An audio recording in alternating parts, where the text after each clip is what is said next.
आज की कहानी है बंद कमरा। आज की कहानी है महेंद्र की।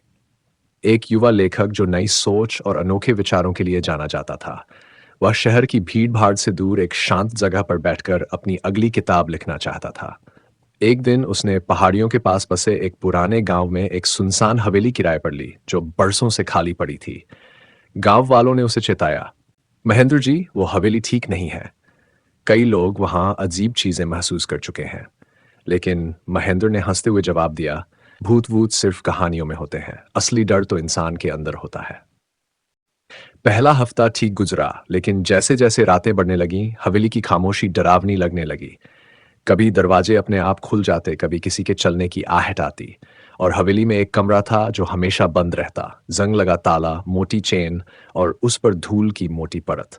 महेंद्र को उस कमरे में अजीब खिंचाव महसूस होता, जैसे कोई उसे अंदर बुला रहा हो।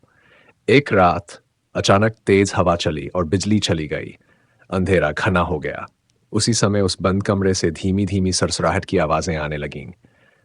महेंद्र अब डर नहीं रहा था, वह उत्साहित था। उसने औजार उठाए और ताला तोड़ने चला गया। ताला टूटा और दरवाजा धीरे धीरे खुद ब खुद खुल गया। अंदर घुप अंधेरा था। एक कोने में एक पुराना टेबल था जिस पर कुछ हूल भरी किताबें पड़ी थीं। महेंद्र ने एक किताब उठाई और चौंक गया। उस पर लिखा था, बंद कमरा महेंद्र शर्मा। वो हैरान था, ये क्या मजाक है, मैंने तो ये किताब कभी लिखी ही नहीं।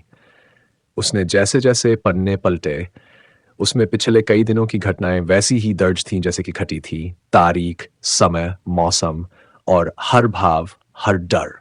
आखिरी पन्ने पर लिखा था, अब जब तुम ये कहानी पढ़ चुके हो तो जान चुके हो कि तुम इसके लेखक नहीं, किरदार हो। और बंद कमरा अब बंद नहीं रहेगा। महेंद्र घबराया, भागने दौड़ा। लेकिन अब हवेली का मुख्य दरवाजा भी बंद था।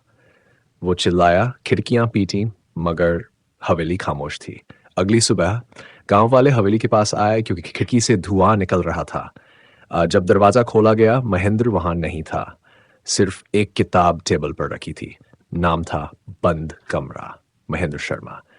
कभी कभी हम जिस रहस्य से भागते हैं वो हमें खुद से मिलाने आता है। जिंदगी की सबसे बड़ी कहानियां वे होती हैं जिनका हम हिस्सा बन चुके होते हैं, बस हमें पता नहीं होता। अगर मेरी कहानी आपको पसंद आई है तो मेरे चैनल आर एस स्टोरी को लाइक करिए, सब्सक्राइब करिए तथा बेल आइकन में क्लिक करिए। धन्यवाद।